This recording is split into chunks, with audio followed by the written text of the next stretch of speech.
Bonjour à tous. Et puis bonjour aux internautes qui nous regardent sur Internet. J'espère que tout le monde va bien, par la grâce de Dieu. Je vais vous inviter à vous lever pour louer notre Seigneur ce matin.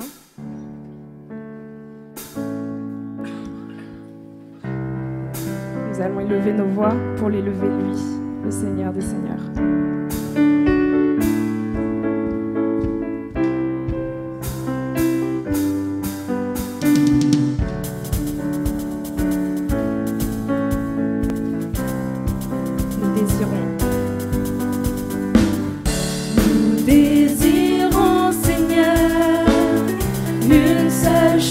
Aujourd'hui, alors que nous chantons, viens transformer nos vies. Nous désirons, Seigneur, une seule chose aujourd'hui. Alors que nous chantons, viens transformer nos vies. Élève-toi.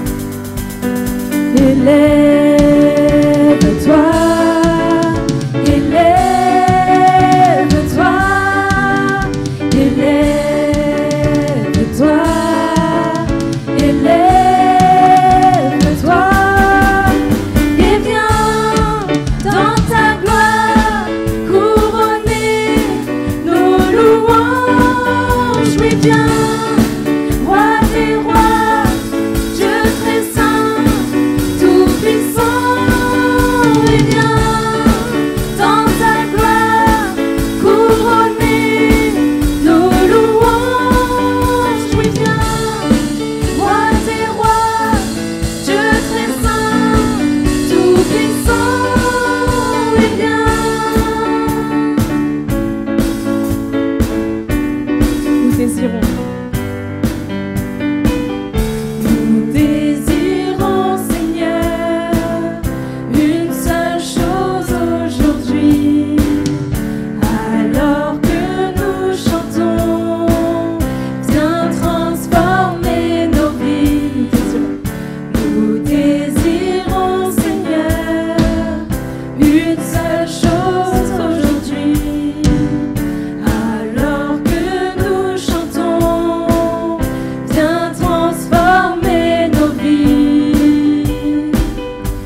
J'aurai la grâce de chercher encore ces vastes desseins de mon Seigneur.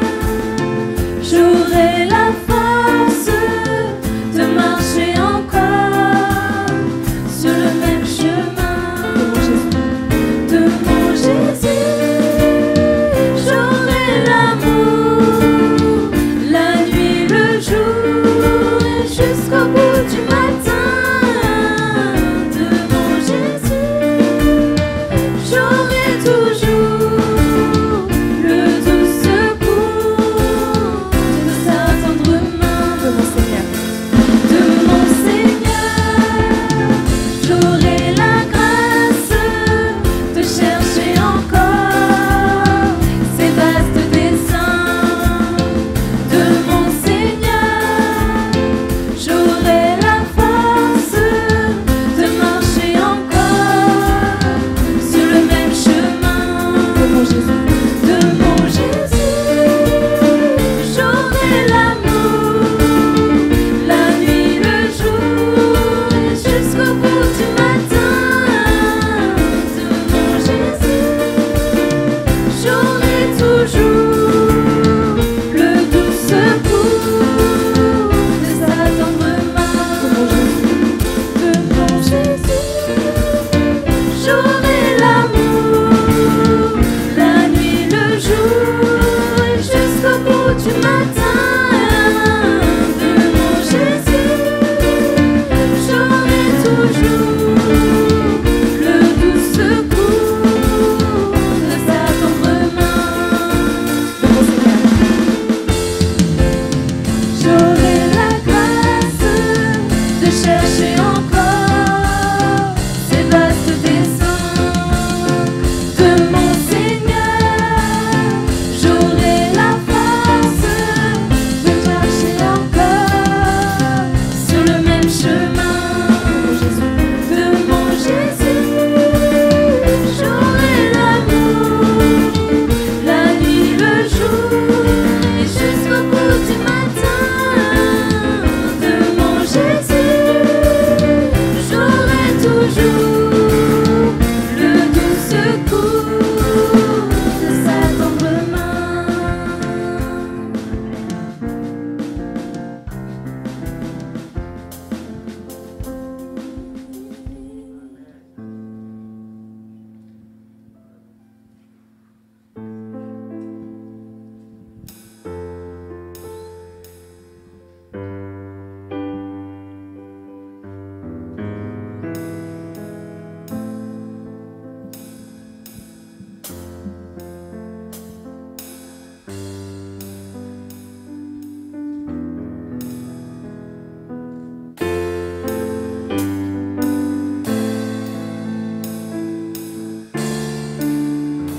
Je viens dans ta présence.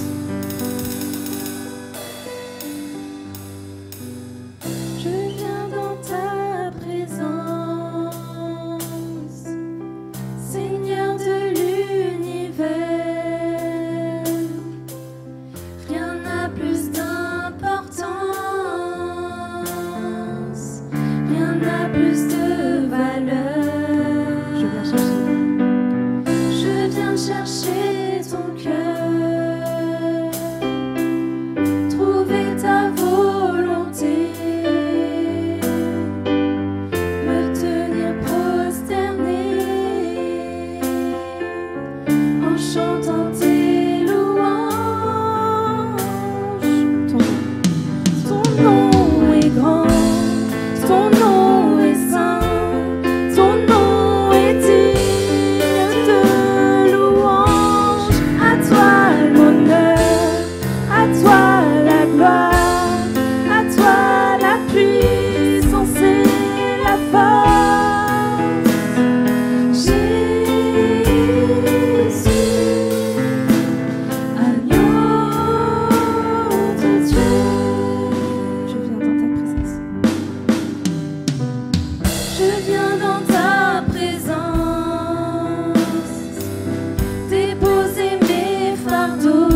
Bonjour à tous, j'allais dire bonsoir. Bonjour à tous et bonjour à ceux qui sont sur Internet. Tiens, comment tu vas? Ça va? Priska qui est de passage. Bien, merci pour l'équipe de louanges. Je vais vous donner quelques annonces, savoir déjà que Donald va très bien. Il fait sa rééducation à Évêquemont. Annick revient la semaine prochaine, dimanche prochain. Tout a une fin. Tout a une fin. Et puis il y a Joël aussi qui doit revenir pour le 19.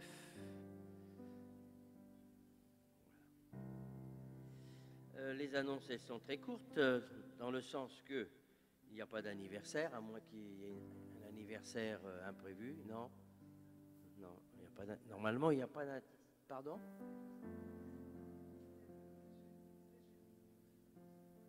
Je dis, eh ben, Jason. Alors là, Martine,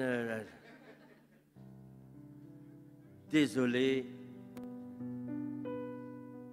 Ah non.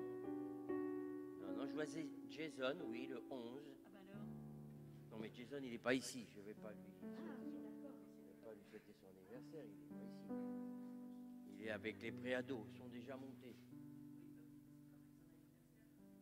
Oui, c'est sûr. Mais on souhaite l'anniversaire aux personnes qui sont là, ils ne sont pas là. Bon, alors qui est d'autre? Ben non, c'est tout. Le 12, c'est Donald Lemaine, on lui a déjà souhaité son anniversaire. Et puis Vincent, eh bien, mon ami Vincent, c'était hier. Alors, désolé. Maintenant, je suis content parce que quand j'oublie, c'est pas de ma faute. C'est pas sur ma liste, c'est ma femme, ça.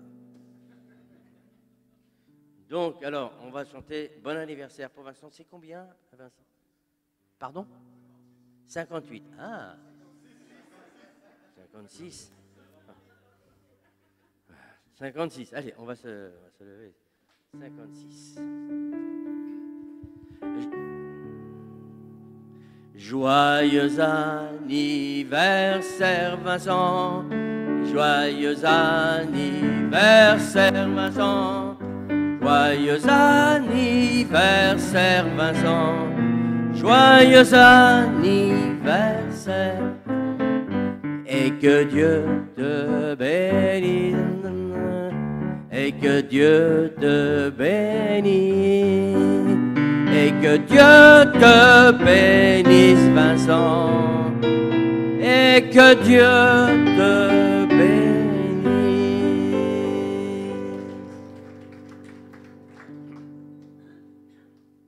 Alléluia. Donc je rappelle que la semaine prochaine, pour les jeunes, réunion de jeunes, si les circonstances le permettent. Donc sinon, ça sera par Internet, par Skype. On a vraiment de la chance de pouvoir se réunir. Il y a beaucoup de défections, c'est franchement dommage parce que quand on va être confiné, là, ça va être une autre paire de manches. Donc la semaine prochaine, on espère qu'on pourra encore se réunir. Et si on ne peut pas se réunir en présentiel, ce sera sur YouTube. Amen. Voilà. Donc, qu'est-ce que j'avais d'autre? Donc, c'est samedi normalement, samedi 20 à 15h ici. Sinon, comme le dit le responsable, ce sera sur Skype. C'est maintenu de toutes les manières, ça sera sur Skype.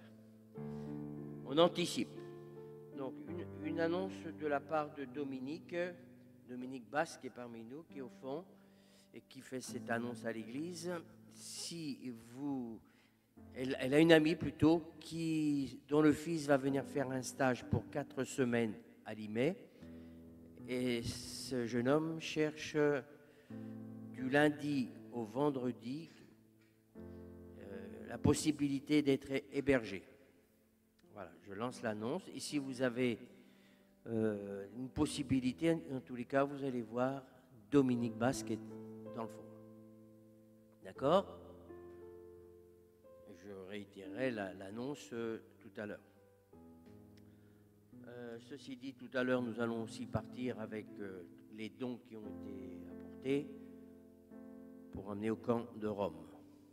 Voilà, merci pour ceux qui ont fait des dons. L'offrande qui a été faite pour l'église persécutée a été envoyée. Voilà. Martine, c'était 700 €, je crois.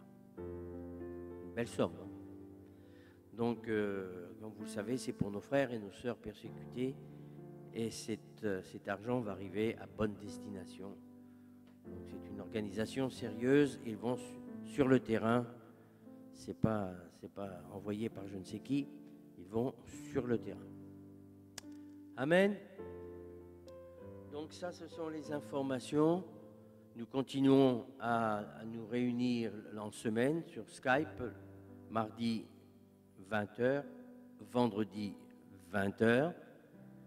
Donc on a changé, pour ceux qui ne le savaient pas, on a changé un petit peu la manière de faire le vendredi. Donc c'est questions-réponses et ça marche très très bien. Tout le monde est très content, enfin, pour ceux qui sont présents, très content de pouvoir débattre ou explication, c'est le pasteur qui explique, mais on demande quand même l'avis de tout à chacun, de versets qui posent question. C'est très intéressant.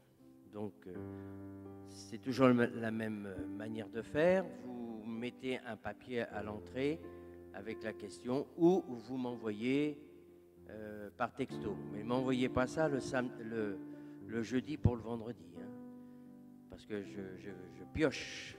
Il y a des questions, même moi-même, ça demande beaucoup de recherche. OK? Eh bien, je crois que je vais laisser la parole à mon ami Kenny. On va faire les offrandes, mais c'est toi qui prends le relais. C'est toi qui donne encore la parole ce matin. Une information pour ceux qui n'étaient peut-être pas là dans la semaine. Saïd qui devait se faire opérer. En fin de compte, il a attendu, je sais, quelques heures à l'hôpital. Et en fin de compte, on lui a dit, monsieur, on ne peut pas. Il y a eu des urgences, on ne peut pas vous opérer. Donc, il est reparti. Il est dans l'attente de se faire opérer pour son œil. Comme ça, vous savez toutes les nouvelles.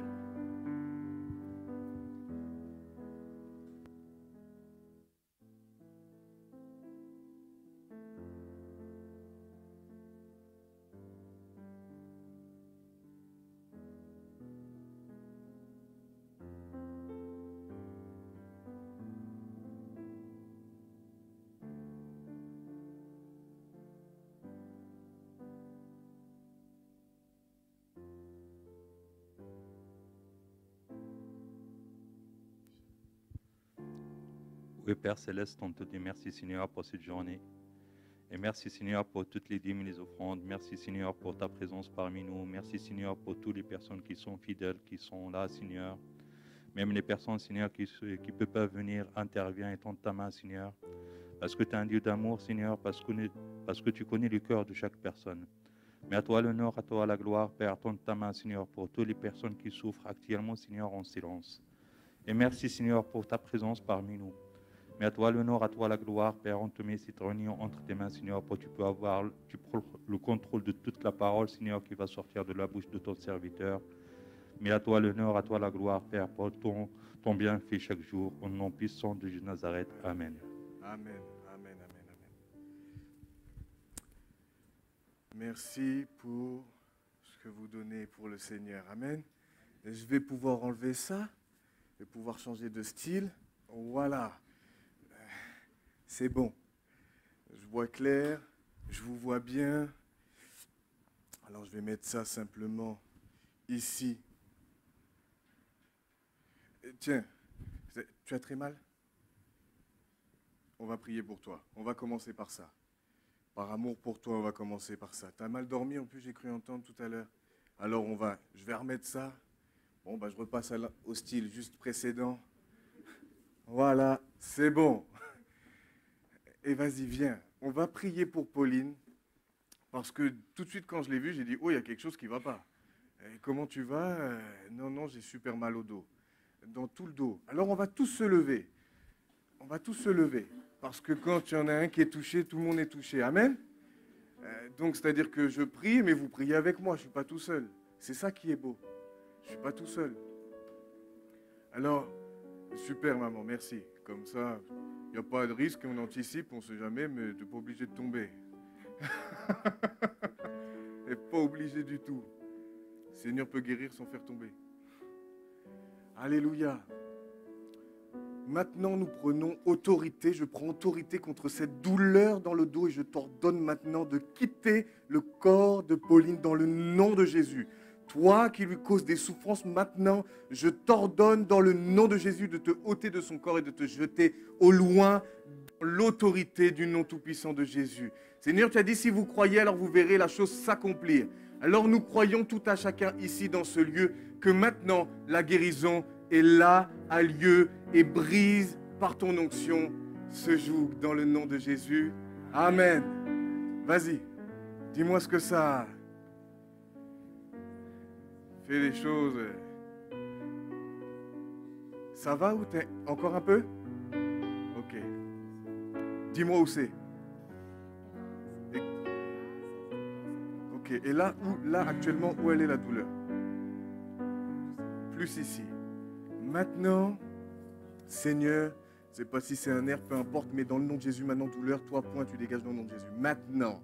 La Bible dit que c'est par les meurtrissures de Jésus que nous sommes guéris.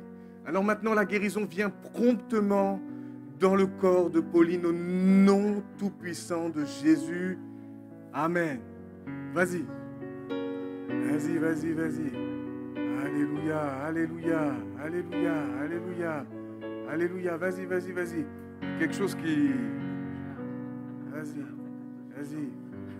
Vas-y, fais doucement, fais doucement, fais doucement. Vas-y, vas-y, vas-y. Qu'est-ce que ça dit?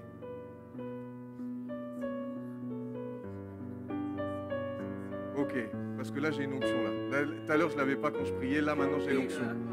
On va chanter. Je ne sais pas ce qui se passe, mais en tout cas j'avais pas l'onction, là c'est venu d'un coup. Maintenant Seigneur, cette onction qui est là, toute lourdeur, je ne sais pas si c'est lié à des situations, si c'est lié à quoi. Mais maintenant Seigneur, cette lourdeur part. Maintenant, maintenant, maintenant, maintenant. Maintenant, maintenant, maintenant, maintenant, maintenant, maintenant. Maintenant dans le nom de Jésus. Tu remplis. Maintenant toi, tu amènes la légèreté, Saint-Esprit. Maintenant, tu amènes la légèreté, tu amènes la paix. Tu amènes toutes choses glorieuses dans le nom de Jésus. Maintenant, oui, laisse faire, laisse faire, laisse faire. Maintenant, maintenant, maintenant, tu vois toi, Seigneur, tu connais parfaitement ce qui se passe. Maintenant, tu renouvelles en profondeur, en profondeur, en profondeur. Dans le nom de Jésus. Digne de louange, à toi l'honneur, à toi la gloire, à toi la Alléluia. Merci pour cette puissance onction qui brise et maintenant. la Brise, force. brise, Ton nom est brise grand, maintenant. ton Dans ce nom bras droit qui est circule saint, maintenant. ton nom Ça est coule, ça coule, ça coule, ça coule. Onction de Dieu. à toi l'honneur, Coule, à toi la gloire, à toi la puissance et la force. Ton nom est grand, ton nom est saint, ton nom est digne de louange. À toi l'honneur, à toi la gloire, Lève les mains. à toi la puissance et la force. Ton nom est grand, ton nom est saint, ton nom est digne de louange. À toi l'honneur, à toi la gloire, Vas-y. à toi la puissance Vas-y, Pauline, et essaie. la force. Crois tes Ton deux nom est grand, Alléluia. ton nom Merci Saint-Esprit, est merci saint, Saint-Esprit, merci ton Saint-Esprit. nom est Laisse couler, laisse couler, laisse couler, laisse digne couler. de louange. À toi l'honneur, à toi la gloire, à toi la puissance et la Alléluia. force. Merci Saint-Esprit. Jésus, agneau de Dieu. Agneau de Dieu.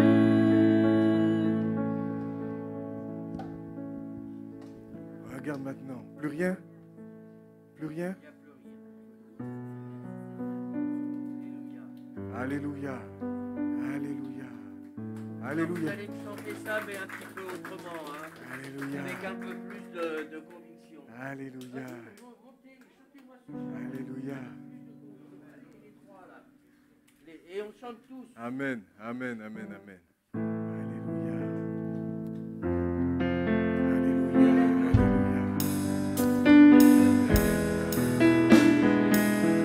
Alléluia.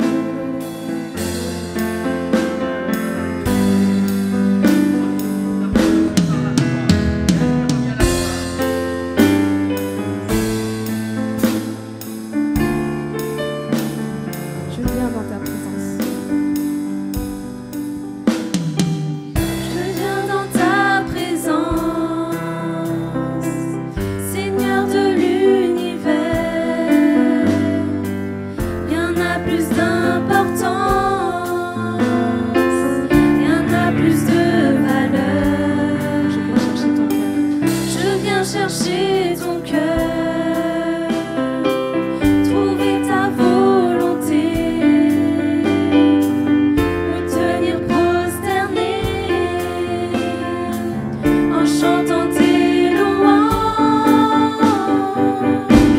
Ton nom est grand, ton nom est saint,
Alléluia, alléluia.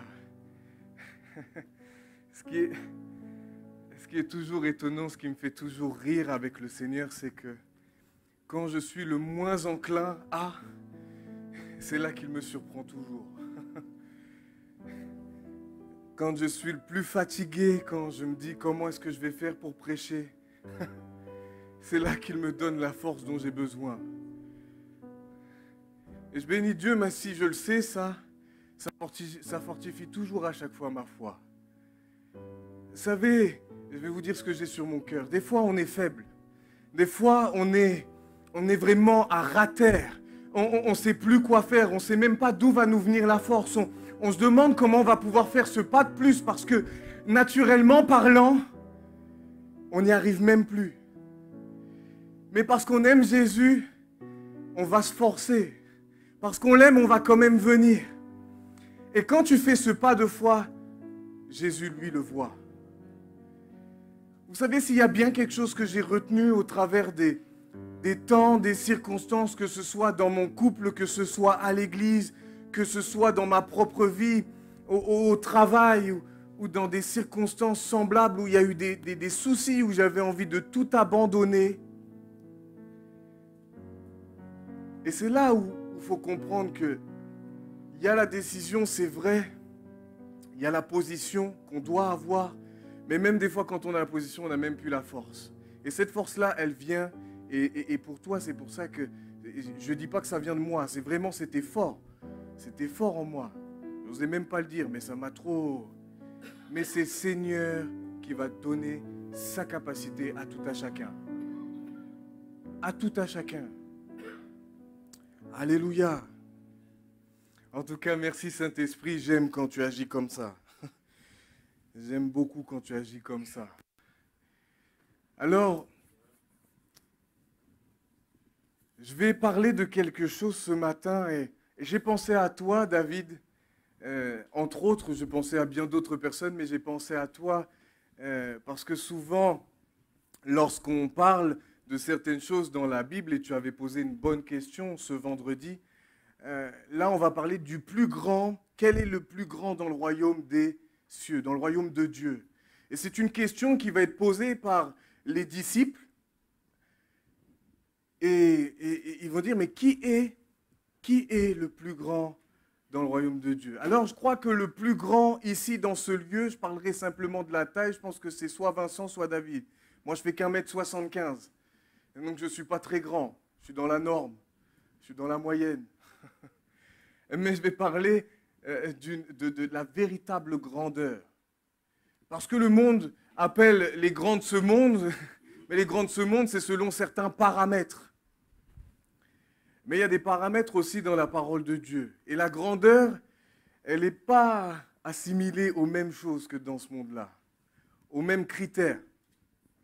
Alors, on va aller dans Matthieu 18, à partir du verset 1 à 9.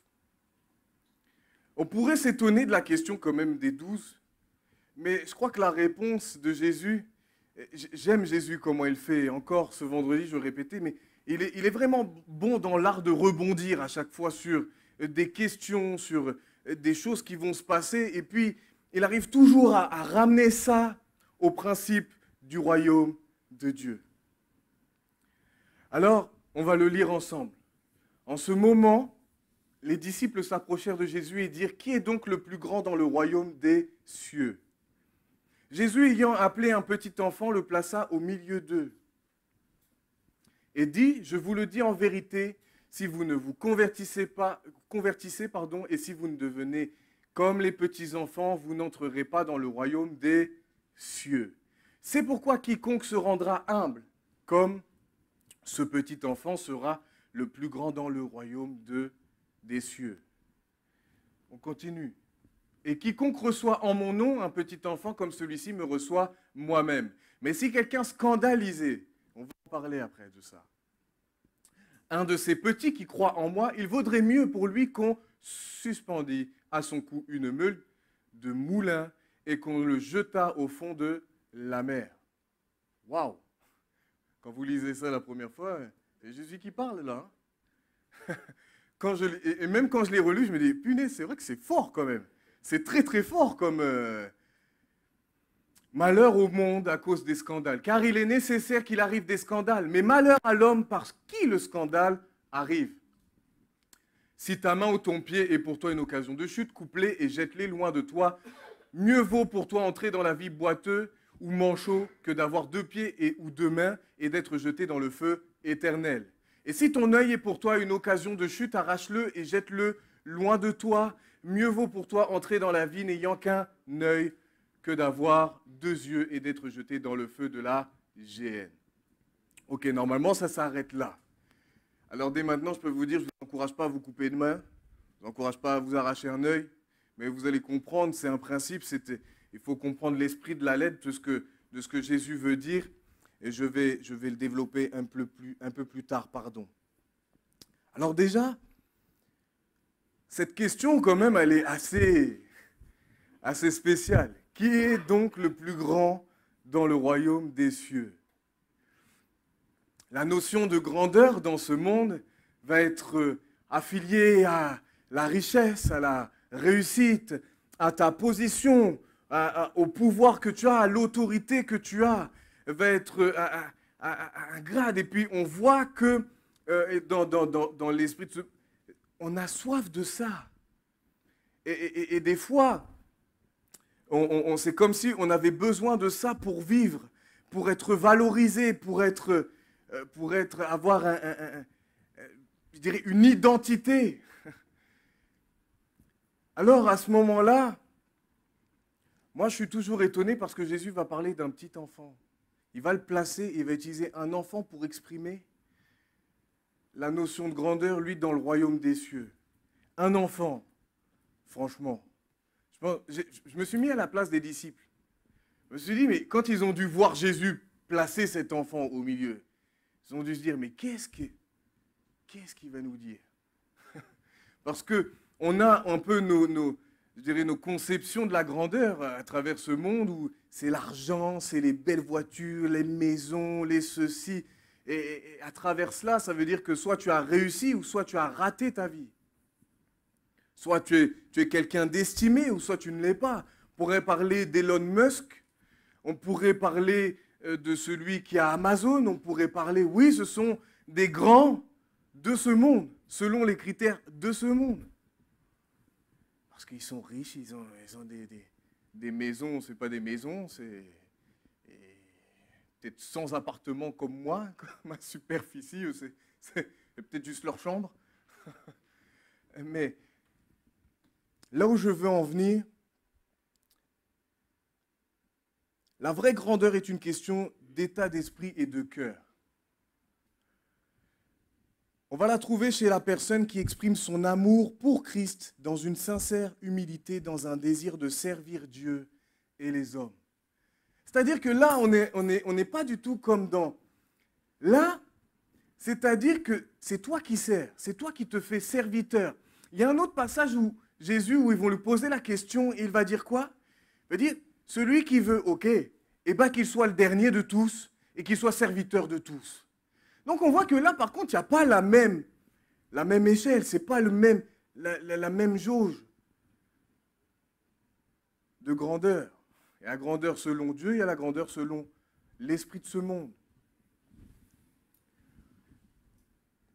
Et Philippiens 2, verset 3 nous dit « Ne faites rien par esprit de parti ou par vaine gloire, mais que l'humilité vous fasse regarder les autres comme étant au-dessus de vous-même. » Alors ça ne veut pas dire que l'humilité, c'est pas se dire « Oh, bah, je suis qu'un moins que rien, oh, je suis nul, les autres sont meilleurs. » Non, non, ça, c'est pas l'humilité, ça. Mais c'est-à-dire que même si tu as des responsabilités ou quoi que ce soit, ça ne change rien. Même celui qui n'en a pas, tu ne vas pas le mépriser. Tout le monde tu vas regarder l'autre, tu vas pas toi être... Parce que l'orgueil, c'est plutôt l'inverse. L'orgueil, qu'est-ce que c'est, l'orgueilleux? Ben, au contraire, il va regarder tous les autres comme étant plus... Ah non, c'est moi le meilleur. Ah non, c'est moi, j'ai les meilleures qualités. Ah, j'ai tout ce qu'il faut de meilleur, c'est moi le... Et tu vas regarder les autres comme étant plus nuls. Combien de fois j'ai pensé comme ça? où je disais, mais tous quand ils t'abandonnent. Moi, non. Moi, non. Parce que je croyais, j'étais orgueilleux, je me croyais plus fort que le diable. Je me croyais plus fort que quiconque ici dans le royaume de Dieu. Mais j'étais présomptueux, orgueilleux. Mais l'humilité, au contraire, dans l'humilité, c'est le sentiment, l'état d'esprit de quelqu'un qui a conscience de ses insuffisances. C'est-à-dire qu'il va connaître ses points forts. L'humilité, c'est ça aussi, tu peux connaître tes points forts, parce que chacun a des points forts, mais chacun a des points faibles aussi. Mais l'humilité, dans tes points faibles, je vais le mettre ailleurs, celui-ci. Il va m'embêter tout le long.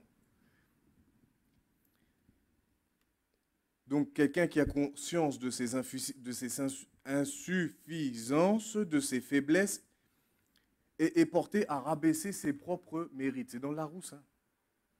C'est dans le Larousse. Alors, la Bible le dit, l'humilité, mais c'est le contraire de l'orgueil. N'est-ce pas?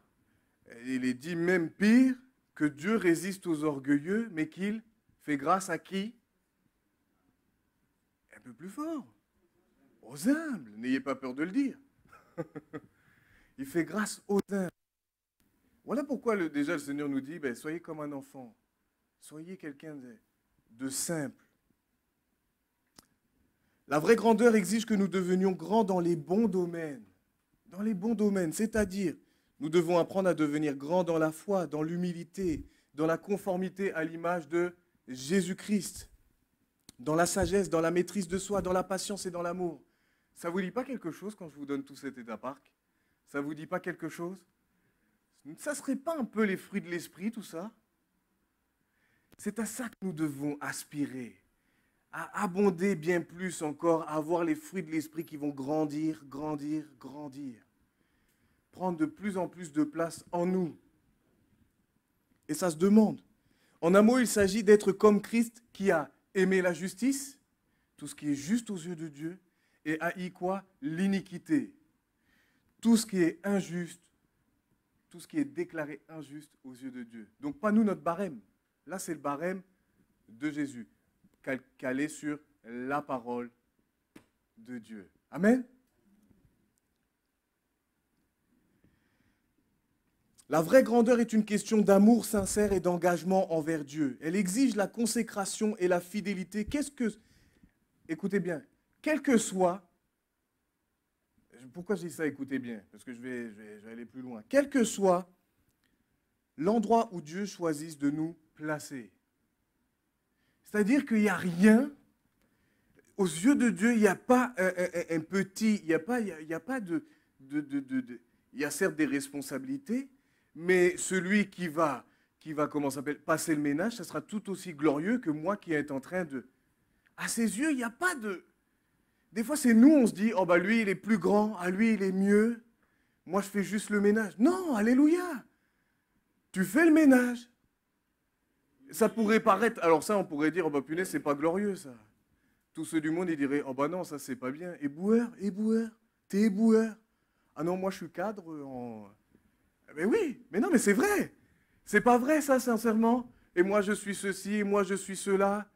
Des fois, j'entends mes collègues, moi, j'étais tout en bas, puis maintenant, je suis presque tout en haut. Et puis, on voit quand même que c'est dans leur cœur, c'est... Ils disent, voilà, t'as vu comment je suis maintenant, t'as vu comment ceci, t'as vu comment cela, mais derrière, tu sens qu'il y a un peu d'orgueil quand même. Un peu beaucoup. Un peu beaucoup. Par conséquent, aux yeux de Dieu, les plus grands dans son royaume sont ceux qui l'aiment le plus et ceux qui sont le plus engagés envers la parole qu'il nous a révélée. C'est ça, être grand selon. C'est ça. C'est ceux qui vont véritablement appliquer la parole de Dieu. Ça ne veut pas dire qu'on est parfait, loin de là. Mais on a toujours à cœur de nous conformer à ce que Dieu dit. Toujours à cœur ça. La consécration améliorera. Et pour ça, ça fait déjà 2 fois la semaine dernière, je me disais, mais punaise, je suis en train de tourner autour de ça, là. Consacrer, sanctification. Mais la consécration, c'est quelque chose de très important. Vous savez que Et c'est drôle parce que hier, il y a des collègues qui m'ont parlé de ça. Pourtant, eux, ils ne savent pas de quoi je prêche. Et ils m'ont dit, mais Kenny, tu vois, des fois, tu peux avoir des personnes qui sont très, très compétentes, mais ils ont tellement une mauvaise attitude qu'en fin de compte, on ne peut rien en faire. Et vous savez, quand ils m'ont dit ça, je me suis stoppé un peu. Heureusement que j'étais assis parce que je me suis dit, mais tu sais sur quoi je vais prêcher? Dans ma tête, je me suis dit ça. En fin de compte, c'est pour ça que la consécration, peut-être qu'au début, il y a des choses où tu ne sais pas trop, où tu n'es pas très à l'aise, mais dans ton cœur, tu veux tellement servir Dieu qu'en fin de compte, c'est Dieu qui va te façonner. C'est lui qui va te façonner. Des fois, on dit, oui, mais je ne suis pas assez ceci, je ne suis pas assez cela. Mais si vous aviez vu la première prédication que j'ai faite, pour ceux qui étaient là, c'était sur le pardon. J'étais comme ça sur ma feuille, je n'osais pas regarder qui que ce soit. Mais tout ça, ça vient parce que vous êtes consacrés, parce que vous voulez servir Dieu, alors vous allez être de plus en plus efficace. Il va vous façonner, vous allez gagner en expérience, vous allez être de plus en plus aiguisé dans ce que vous allez faire. Au début, on se dit, mais jamais je pourrais chanter devant... Je pense à toi. Je pense à toi quand je dis ça. Jamais je pourrais chanter devant tout le monde. Et au début, on a vu une Laurine qui... Oh là là là là là là. Et puis petit à petit, eh ben, on commence à prendre de l'assurance et à prendre tout. Ben oui. Dieu, c'est ça qui est merveilleux. Peut-être qu'au début, tu ne sais pas trop comment faire, mais tu es consacré, tu vas faire, et puis il va te façonner, il va te former. Il va vous former. L'évangélisation, tu te fais coincer, c'est pas grave. Là où tu t'es fait coincer, tu cherches dans la Bible, la prochaine fois qu'on te pose la question, tu ne te feras pas coincer. Et c'est comme ça qu'on va de progrès en progrès. Mais ça part toujours d'ici, le cœur. À partir du moment où on aime Dieu de tout son cœur, ces choses-là découlent simplement. Simplement. Pas besoin de se poser, de se triturer la tête, mais parce qu'on va désirer. On veut de plus en plus mieux servir Jésus. Amen à ça? Ah bah oui, quand même. Si vous êtes là, j'espère que on est d'accord sur ça. On veut tous servir le Seigneur. Mais c'est pour ça que je dis que triste est de constater que j'ai vu des personnes, au tout début, moi je venais d'arriver, je ne connaissais rien à la parole. J'ai vu des personnes et des fois, je dis, mais Seigneur, je suis tellement, ça me peine tellement. Des personnes qui avaient plus de qualité que moi. Je ne dis pas ça pour me dénigrer, mais franchement, quand je voyais leur aisance dans certaines choses, je dis, mais punaise, mais moi, je n'ai pas tout ça. Pourtant, j'avais déjà une aisance, mais pas à ce point-là. Et je me dis, mais à cause du fait que, ben, en fin de compte, un pied là, un pied à droite, un pied dans l'église, un pied dans le monde, et puis, ben, ça fait que, au bout d'un moment, excusez-moi de parler comme ça, mais si on ne prend pas de réelles décisions, si on ne décide pas vraiment de faire un choix véritable, la Bible nous dira, Jésus nous dira, nul ne peut servir de maître. C'est-à-dire que tu peux faire ça pendant un moment et croire que ça va passer comme ça. Mais ça va pas durer longtemps. Et petit à petit, là où tu étais fidèle, ben, à un moment, tu vas commencer à te retirer d'une chose, puis d'une autre, puis encore d'une autre. Et puis en fin de compte, ça ne sera plus ta priorité. Et je trouve ça vraiment malheureux. Je trouve ça vraiment, des fois je dis, et j'ose le dire, je dis ça à Yves. Je dis franchement, Yves, c'est du gâchis. C'est du gâchis. Et j'ose le dire encore ce matin.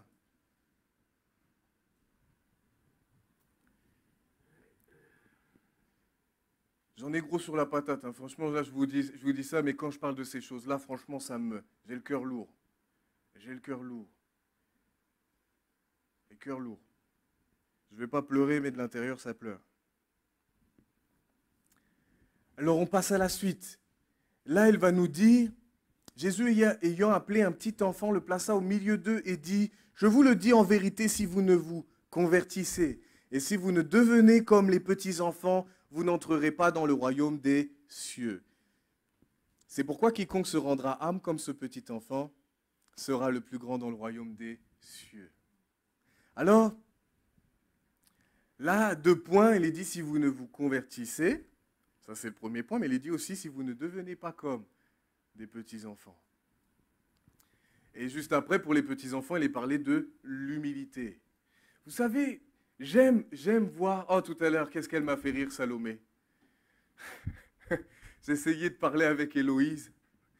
Et puis Héloïse me disait rien. Je dis, bah Doudou. Moi, je les appelle tous Doudou. Et j'ai dit, bah Doudou, pourquoi tu ne me réponds pas? Et puis, c'est ça qui est beau avec les enfants. Il n'y a pas de calcul. Vous savez, plus on grandit, plus on devient... C'est fou comme on commence à faire des calculs, on fait des plans, on fait... Mais un enfant, c'est tellement simple. C'est tellement innocent. Et là, il y a Salomé qui me dit...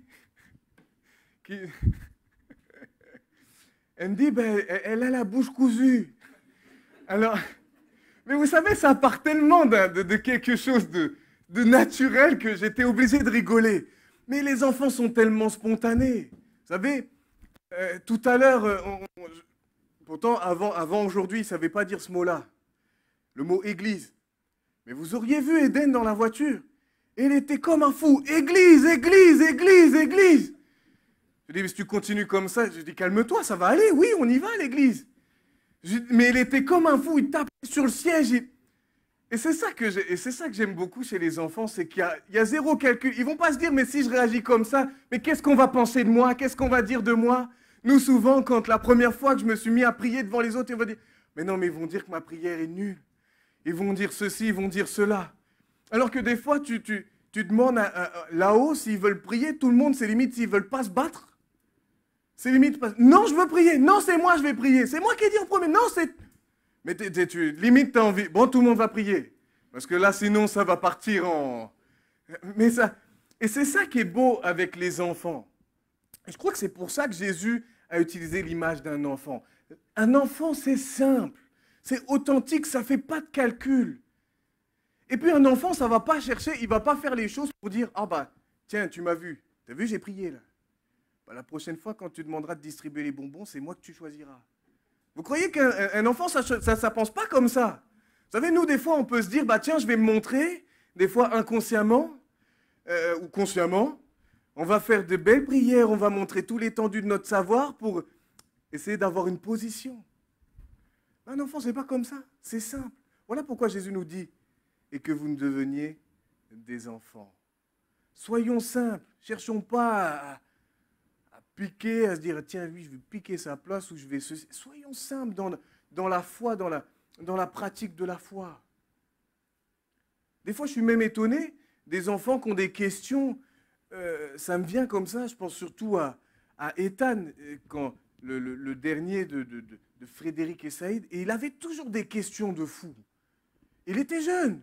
Et il me disait, Kenny, et il regardait comme ça. C'était marrant parce que des fois, je disais, mais je parle avec un adolescent, c'est pas possible. Et il me parlait comme ça, il me disait, Kenny, comment les nuages se créent? Vous avez intérêt d'avoir la réponse, hein, parce que ce n'est pas le genre de questions auxquelles on se prépare. Alors je l'ai regardé, je dis, attends, Google, s'il te plaît, comment fait-on les nuages? Et puis je lui ai dit, voilà, cumulus, je ne sais pas quoi, nana. Mais là aussi, quand vous dites, il va, oui, ah d'accord, il a compris, mais c'est bon, il passe à autre chose.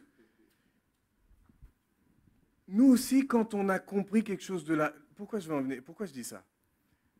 Quand on reçoit la parole, soyons comme des... On a le droit d'avoir des questions, je ne suis pas en train de dire qu'on n'a pas le droit d'avoir des questions. Et c'est naturel d'avoir des questions. Des fois, il y a des passages qu'on ne comprend pas. Mais quand on a la réponse, soyons humbles, quand c'est la réponse, eh bien, on accepte la réponse. Des fois, on peut même donner la réponse, mais on va essayer de toujours essayer de faire des schmilblick pour dire « Non, ce n'est pas ce que ça veut dire ». Et des fois, même, on va prendre un verset sorti de son contexte, et on va essayer de... Nous, parce que ça nous plaît dans notre position. Par rapport, sinon, ça condamne un peu ce qu'on fait. Et ça ne nous met pas en valeur. Je vais reprendre mes notes parce que je suis en train de dire tout, sauf que ce que j'avais prévu. Alors, le premier point, c'était la conversion. La conversion, vous savez tout ce que c'est. C'est-à-dire que j'aime bien expliquer ça comme ça. On a entendu parler de Jésus, de ce qu'il a fait pour nous. On a été touché dans notre cœur. On n'a peut-être pas tout compris. Mais ce qu'on a compris, c'est qu'il est mort pour nous, pour nos fautes, pour nos erreurs, pour tout ça. Et qu'à travers lui, on a la vie éternelle. Alors, déjà, on comprend ça dans notre cœur. On va l'accepter, on va se repentir. Repentir, c'est pas simplement avoir des regrets sur son péché. C'est pas juste se dire, ah bah mince, j'ai fait ça, c'est pas bien. On pourrait là, à cet exemple, donner Judas. Lui, oui, à un moment, il s'est rendu compte de ce qu'il avait fait à Jésus, qu'il l'avait trahi, qu'il l'avait vendu pour 30 pièces. Et puis il est dit qu'il a eu des regrets.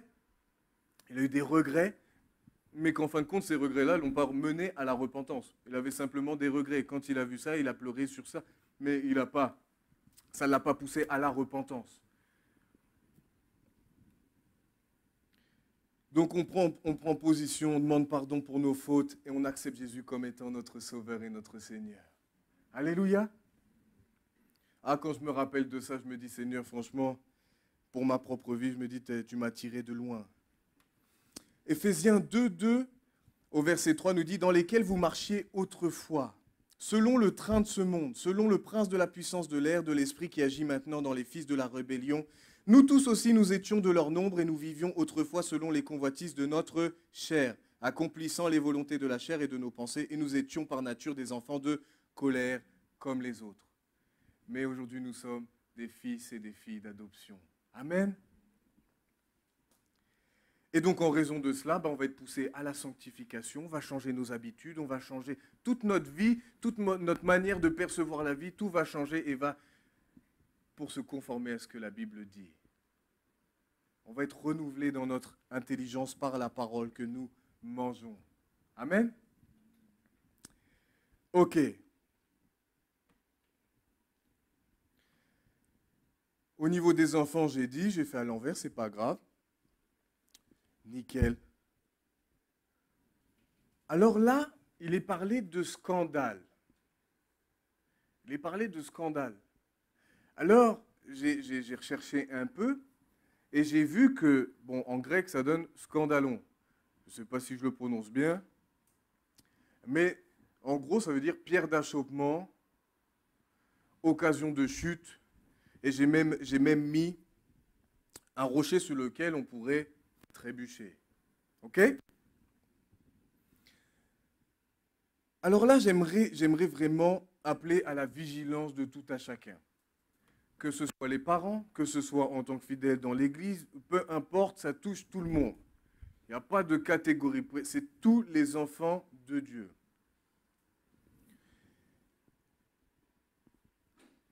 Par rapport à ceux de l'intérieur, mais aussi ceux de l'extérieur. Vous savez, autant vous pouvez être une bénédiction pour ceux qui vous entourent, que ce soit dans l'Église ou que ce soit à l'extérieur, pour ceux du monde. Mais vous pouvez aussi être une pierre d'achoppement.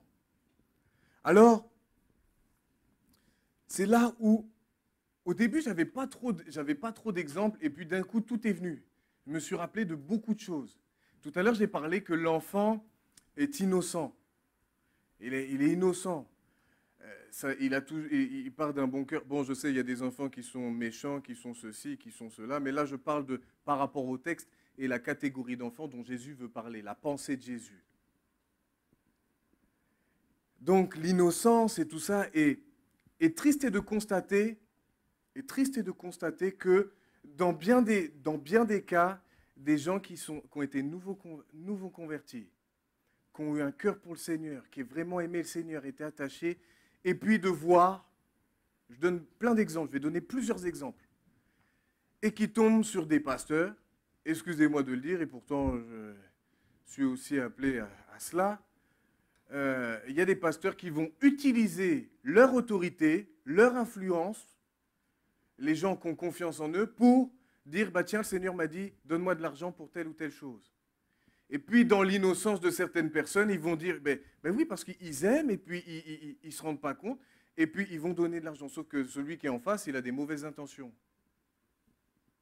Il a des mauvaises intentions. Je donne cet exemple-là parce que j'ai un couple en tête. Et ils se sont fait avoir comme ça. Alors là, je peux vous dire que oui, vous êtes une pierre d'achoppement en faisant des choses comme ça. C'est pas fini, j'ai d'autres exemples.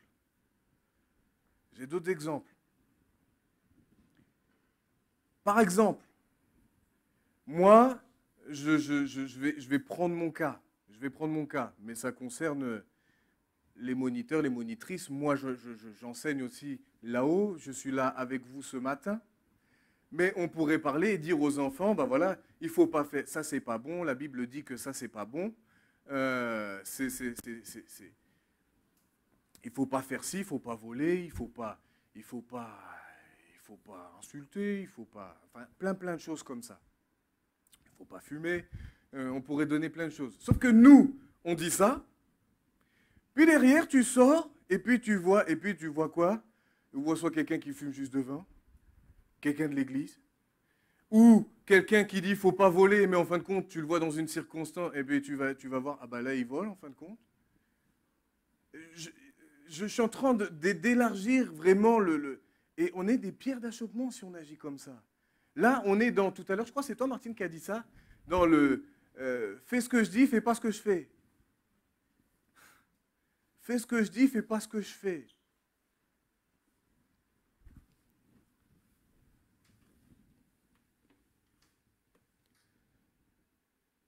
Là encore, pareil, je pourrais dire des exemples comme ça. Vous allez voir jusqu'où ça peut aller. À la maison, on est avec nos enfants, et puis on va dire, tiens, on est devant la télé, il y a un truc, c'est moins de je sais pas quel âge, on va dire, ben non, toi tu regardes pas, c'est pas bon, c'est pas pour toi, alors que c'est des choses ultra violentes, ou c'est des choses qui sont... il y a des scènes au niveau de la sexualité plus que débridées, des choses comme ça, puis à notre enfant, on va dire, non, toi, faut pas que tu regardes ça, mais nous, on va regarder. Là aussi.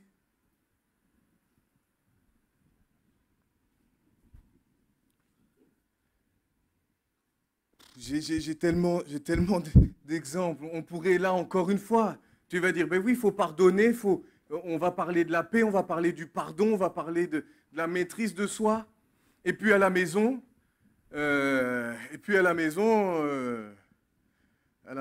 c'est... J'allais dire une expression que je n'ai pas dit depuis des années. Et souvent, je disais ça parce qu'à Bagdad, c'était pas très beau, il y avait toujours des explosions et tout ça. Et dire à la maison, c'est Bagdad. Hein. C'est-à-dire que là, il y a des paroles, il faut voir ce qui se dit, il faut voir tout ça, puis les enfants entendent. Et ça, franchement, surtout quand on reste dans des positions comme ça, où on ne veut pas lâcher, on ne va pas libérer le pardon, on va continuer dans les couples à se taper comme ça, l'un sur l'autre, et puis c'est un combat de boxe, quoi. Mes enfants sont là au milieu de ça. Bah, ça non plus, c'est pas... Je sais peut-être que ça ne met pas en valeur, ça ne nous met pas en valeur, mais c'est vraiment pour nous sensibiliser à ne pas rester dans ces positions-là. À ce que notre bouche dit, eh ben, que nos actes soient... Oui, on peut, eh bien oui, des fois ça arrive que je me mette en colère, moi aussi, mais je ne veux pas rester dans ça. Je veux demander pardon quand je dois demander pardon. Je ne veux pas rester dans ça. Et si vous êtes là aussi, je crois que vous ne voulez pas rester dans ça non plus, si ça vous concerne. Mais dans les couples, je sais que même si on n'en dit pas trop, souvent franchement, c'est très dur pour certains. Là aussi, on pourrait parler au niveau de notre tenue vestimentaire. Hein, mesdames, mais messieurs aussi, parce que des fois, quand je vois cette mode-là, je pensais que c'était arrêté, mais la mode où même les gars, on voit le caleçon, on voit tout ça, je croyais que c'était qu'à mon époque. Mais apparemment, non, ça continue pour certains. Ou les jeunes filles qui sont... Quand c'est dans le monde, bon, le monde, c'est le monde. Mais quand c'est dans l'église, il faut... Parce que franchement, sinon, ça... Les pensées, ça va vite. Hein. On va voir si on a vu sur tout le... Je ne vais pas dire tout le mot, mais sur tous les attributs féminins, des fois qui sont plus ou moins développés chez certaines femmes, ça n'aide pas. Ça aide pas. On peut être classe sans choquer.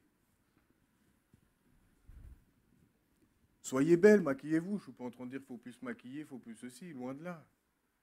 Mais il y a être belle et être vulgaire. Et ce n'est pas la même chose.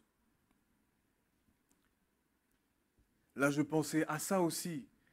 Dans les églises, peut-être que vous n'avez jamais pensé à ça, mais ça m'est revenu. Parce que dans l'église de Valence, ils le font d'ailleurs. Vous savez, quand les gens viennent à Christ, il y en a qui étaient dépendants de l'alcool. Il y en a qui étaient addicts à l'alcool. Et quand il y a la Sainte Seine, vous avez déjà pensé à ça? Et j'ai repensé à ça. Et je me suis dit, bah oui, il ne faut pas. Donc, et à l'église de Valence, nous d'ailleurs, on fait ça. On fait ça aussi parce qu'on ne pense pas qu'à nous.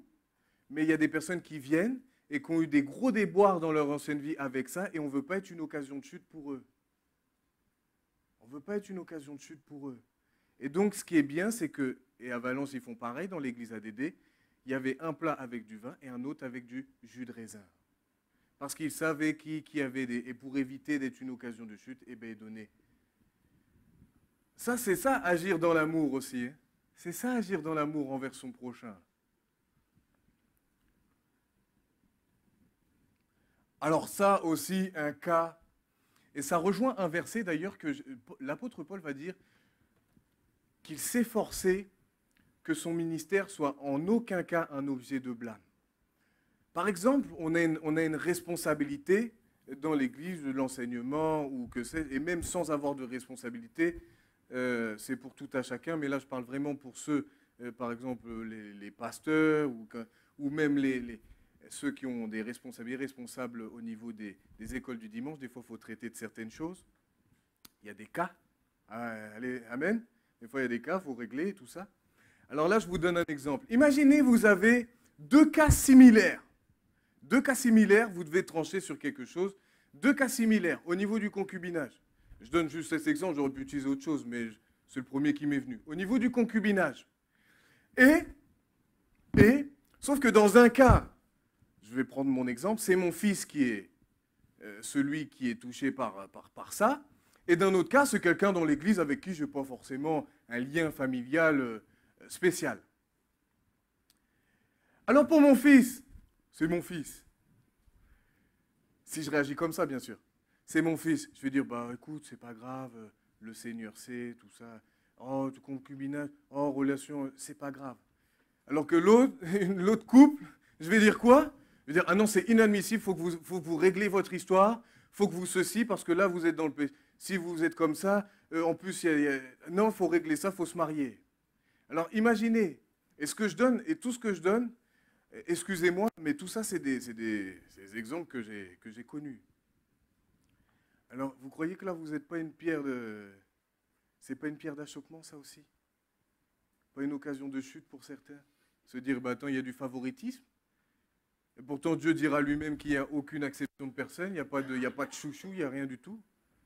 Mais si on agit comme ça, bah, on n'est pas dans la vérité. Amen. J'ai voulu vous donner plusieurs exemples pour expliquer qu'être une pierre d'achoppement, ça peut être dans vraiment, ça peut être plein de choses.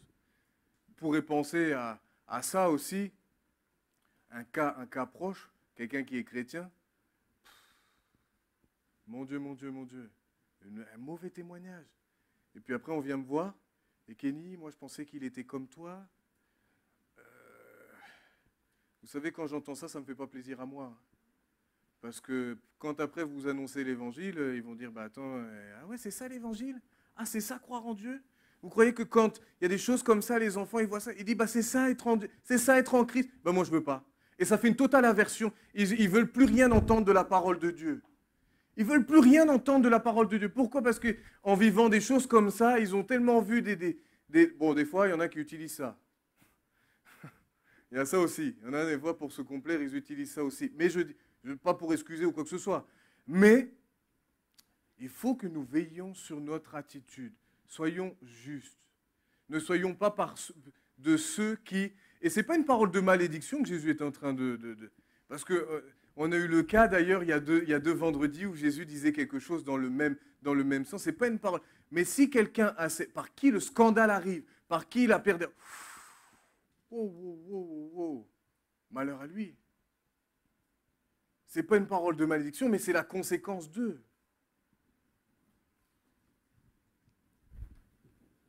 Soyons des bons témoignages, s'il vous plaît. Soyons des bons témoignages. Ici, chez nous, partout. Partout, partout où nous passons, soyons des bons témoignages. Soyons pas des bons discoureurs.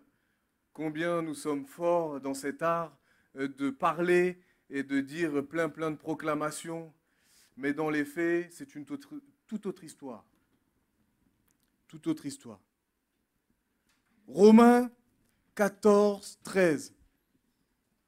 J'ai bientôt fini. Je suis dans les temps.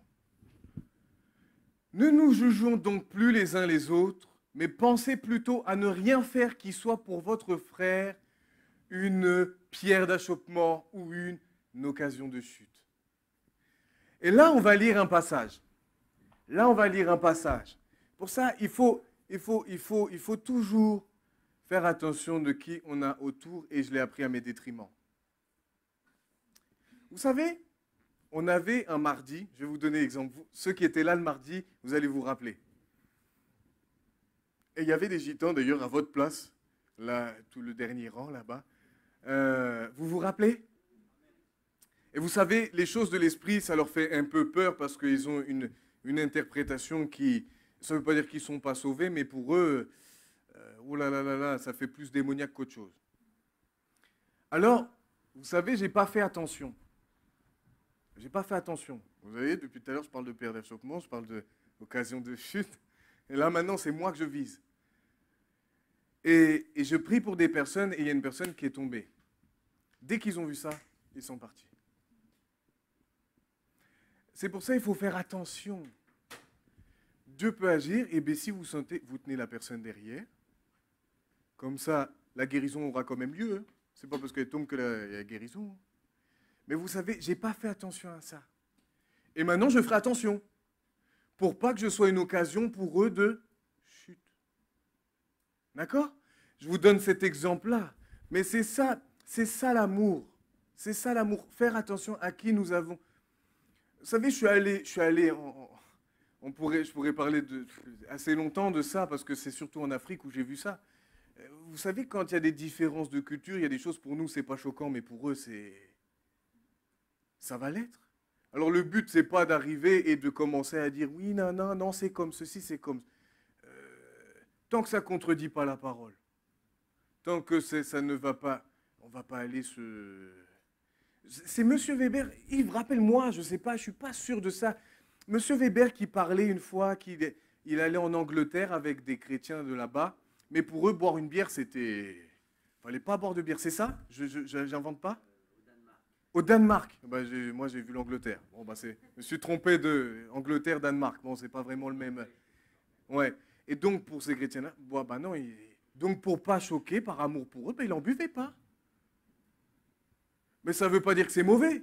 Mais pour eux, par amour pour eux, ils ne voulaient pas choquer. Là, très rapidement, on va voir ça. C'est un texte que j'ai eu du mal d'ailleurs à comprendre pendant assez longtemps. Et maintenant je comprends bien. C'est dans 1 Corinthiens 8, du verset 1 à 13. Mais on ne va peut-être pas tout lire. Ça concerne les viandes sacrifiées aux idoles. Alors il faut bien comprendre, c'est pour ça qu'il faut prendre tout le contexte, parce que sinon on pourrait croire que là, l'apôtre Paul est en train d'encourager à manger des viandes sacrifiées. On pourrait le comprendre comme ça, mais ce n'est pas du tout ça. Loin de là, parce que vous allez voir l'autre passage.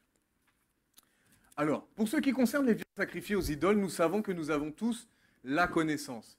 La connaissance enfle, mais la charité édifie. L'amour édifie. Si quelqu'un croit savoir quelque chose, il n'a pas encore connu comme il faut connaître. Mais si quelqu'un aime Dieu, celui-là est connu de lui. Pour ce qui est donc de manger des viandes sacrifiées aux idoles, nous savons qu'il n'y a point d'idole dans le monde et qu'il n'y a qu'un seul Dieu. Est-ce que vous êtes au courant de ça? Il n'y a qu'un seul Dieu? Il n'y a que le Dieu créateur. Bien évidemment, on entend parler de divinité, et vous allez voir, car s'il est des êtres qui sont appelés dieux, soit dans le ciel, soit sur la terre, comme il existe réellement plusieurs dieux et plusieurs seigneurs, néanmoins pour nous, il n'y a qu'un seul Dieu, le Père de qui viennent toutes choses et pour qui nous sommes, et un seul Seigneur, Jésus-Christ, par qui sont toutes choses et par qui nous sommes. Mais cette connaissance n'est pas chez tous. Quelques-uns, d'après la manière dont ils envisagent encore l'idole, mangent de ces viandes comme étant sacrifiées aux idoles. Et leur conscience qui est faible en est souillée. Ce n'est pas un aliment qui nous rapproche de Dieu. Si nous en mangeons, nous n'avons rien de plus. Si nous n'en mangeons pas, nous n'avons rien de moins. Là, on pourrait croire que, il pourrait dire, bah oui, vous pouvez. On pourrait croire que. Lisons la suite. Prenez garde toutefois que votre liberté ne devienne pas une pierre d'achoppement pour les faibles, c'est-à-dire ceux qui viennent d'être convertis et qui vont mal interpréter la chose. Vous allez voir. Car si quelqu'un te voit, toi qui as de la connaissance, assis à table dans un temple d'idoles, sa conscience à lui qui est faible ne le portera-t-elle pas à manger des viandes sacrifiées aux idoles? C'est-à-dire que ce n'est pas ce que la personne fait, mais lui, dans sa manière de... Il va se dire, bah... Et ainsi le faible périra par ta connaissance, le frère pour lequel Christ est mort. Mais si on lit que ça, ce n'est pas complet. Maintenant, on va aller dans 1 Corinthiens 10. On va aller dans 1 Corinthiens 10. C'est pourquoi, mes bien-aimés, fuyez l'idolâtrie. Je parle comme à des hommes intelligents, jugez vous-même de ce que je dis. La coupe de bénédiction que nous bénissons n'est-elle pas la communion au sang de Christ? Le pain que nous rompons n'est-il pas la communion au corps de Christ? Puisqu'il y a un seul corps, nous sommes plusieurs, nous formons un seul corps, car nous participons tous à un même pain. Voyez les Israélites selon la chair. Ceux qui mangent les victimes ne sont-ils pas en communion avec l'autel?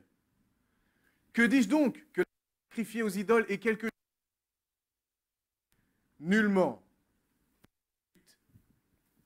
Je dis, et ça c'est important, passage clé, je dis que ce qu'on sacrifie, on le sacrifie à des démons et non à Dieu. Or, je ne veux pas que vous soyez en communion avec les démons. Vous ne pouvez boire la coupe du Seigneur et la coupe des démons. Vous ne pouvez participer à la table du Seigneur et à la table des démons. Voulons-nous provoquer la jalousie du Seigneur? Sommes-nous plus forts que lui? Alors, c'est là que j'aime beaucoup ce passage parce que ça nous montre, on comprend bien. Tout ça ensemble, on comprend un peu mieux. On comprend même beaucoup mieux. C'est-à-dire que les idoles, bien sûr qu'il y a des divinités, bien sûr qu'il y a tout ça, mais il n'y a qu'un seul vrai Dieu. Il n'y a qu'un seul vrai Dieu. Et là, il est en train de dire, déjà tout à l'heure, il a dit, il n'y a aucun aliment qui nous rapproche de Dieu. Aucun aliment qui nous rapproche de Dieu. Parce qu'on pourrait dire aussi, ben tiens, si je mange tel ou tel aliment, ou si je n'en mange pas, eh ben ça peut me rapprocher de Dieu. Alors déjà, ça contredit ça, cette manière de penser. Mais là, il est dit que la coupe que nous prenons lors du repas du Seigneur, ça fait que la coupe, le pain, on est en communion avec lui. Là encore une fois, nul ne peut servir de maître. C'est-à-dire que eux, à Corinthe, il y avait une multitude, et en plus, ils le disent au niveau des temples, où ils faisaient des sacrifices à des divinités bien spécifiques, Et donc, on ne devait pas partager ça. On ne peut pas prendre la coupe de la bénédiction, et puis derrière, aller prendre la coupe de la malédiction, là où il y a les idoles, là où il y a les divinités, et partager les mêmes rites que ceux qui font ces choses-là. Impossible. Nous sommes en communion avec Jésus-Christ. C'est-à-dire que, encore une fois, nous voyons ce signe qu'il y a une séparation entre ceux qui servent Christ et ceux qui ne le servent pas. On ne peut pas faire ce qu'on veut. On ne peut pas faire ce qu'on veut. C'est comme au niveau des désirs de la chair et des désirs de l'esprit. Ils sont contraires, en sorte qu'on ne puisse pas faire... tu ne peux pas dire, tiens, je peux aller là-dedans ou aller là-dedans si tu sais que c'est les fruits de la chair et que ce n'est pas bon. Ils sont contraires aux fruits de l'esprit. Je prends ma Bible, je prends mes notes plutôt. Prendre part au repas du Seigneur, c'est participer à la rédemption du Christ. Parallèlement à cela, prendre part à des fêtes idolâtres, c'est être en communion avec les démons. Certains Corinthiens n'arrivaient pas à faire la distinction entre ce qui est saint et ce qui est souillé, entre ce qui vient de Christ et ce qui vient du diable. Ils n'avaient pas pleinement conscience dans leur agissement, c'est ce qu'on voit. Ils n'avaient pas pleinement conscience de la pleine jalousie de Dieu. Dieu est un Dieu jaloux, il veut la première place. Il veut toute la place en nous. C'est un Dieu jaloux. Il ne veut pas que nous puissions... Il veut partager la place avec personne d'autre. Personne d'autre. Donc là, ça nous montre quelque chose. Nous, on prend part à cette coupe de la bénédiction. Mais on voit ce que je vois dans ce texte, c'est que ce qui était une liberté pour eux, eh ben, ça peut être choquant pour d'autres. Et c'est pour ça qu'il faut savoir expliquer. C'est pour ça qu'il faut savoir expliquer aux jeunes convertis, bien leur expliquer et bien parler. Parce que des fois, on peut dire des choses, mais en fin de compte, c'est un peu ambigu et ça peut les mener à avoir une mauvaise compréhension de ce que Dieu dit. Pardon. Amen. C'est bien clair? Ou est-ce que vous voulez que j'explique ça autrement? Yves, j'ai été clair? Oui, non, mais c'est pour ça que je te demande, parce que des fois, s'il faut que j'explique d'une autre manière, ça m'entraîne aussi. Donc voilà. C'est-à-dire qu'aujourd'hui, je pensais à ça.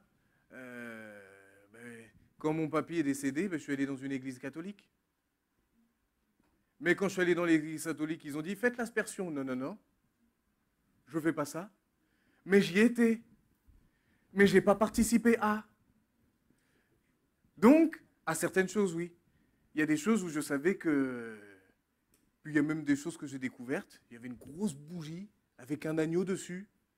Puis c'était la bougie de la Pâque. Et puis il prenait... Ah ouais, j'avais jamais vu ça. Bon, c'est bien, ça m'instruit un peu beaucoup. Mais je n'ai pas participé. Mais imaginez quelqu'un qui se dit, oh bah tiens, attends, j'ai vu Kenny là. J'ai vu, il était à l'église catholique, qu'est-ce qu'il faisait? Est-ce qu'il a prié les morts? Est-ce qu'il a ceci? Je peux prier les morts alors moi aussi. Alors que pas du tout. J'étais dans le lieu, mais c'était par amour pour mon papy qui est décédé, mais je n'ai pas participé à toutes les choses qui étaient contraires à la parole de Dieu. Amen. Voilà, j'ai expliqué autrement, avec un autre contexte. Donc, ne soyons pas des pierres d'achoppement. Soyons comme des enfants, soyons simples, soyons authentiques, soyons vrais. Ne soyons pas dans les demi-vérités. Parce qu'une demi-vérité, c'est un demi-mensonge aussi. Soyons vrais, soyons simples, soyons authentiques les uns avec les autres. Alléluia. On se lève. Oh là.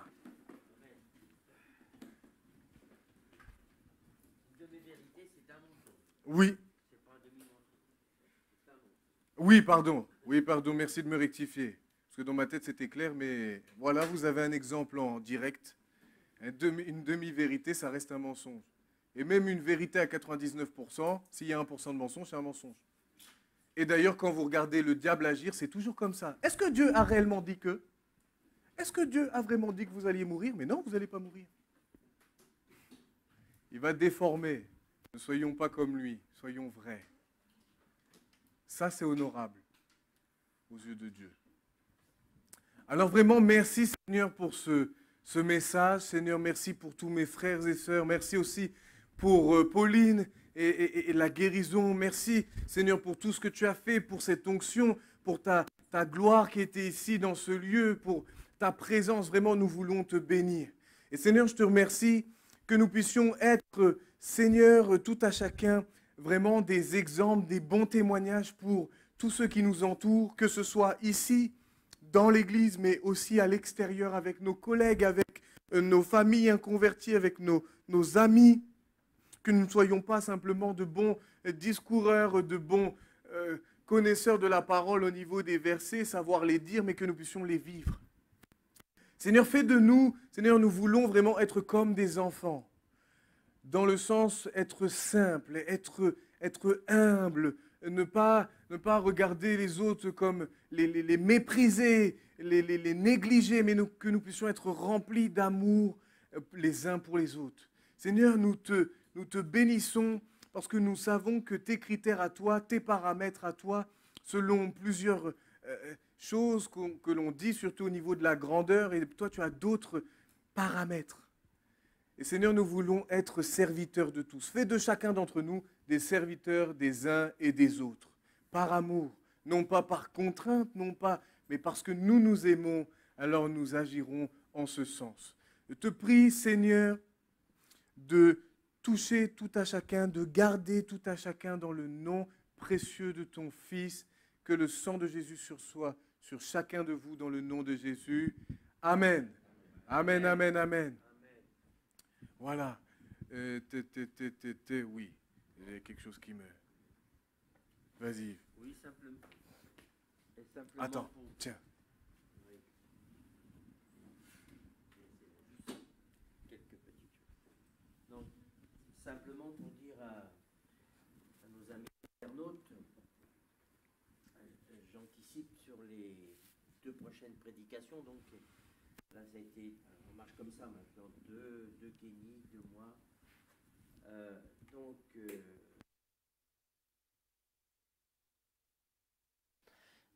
Le Saint-Esprit, on en parle, mais qui est le Saint-Esprit? Qui est réellement le Saint-Esprit dans la parole de Dieu?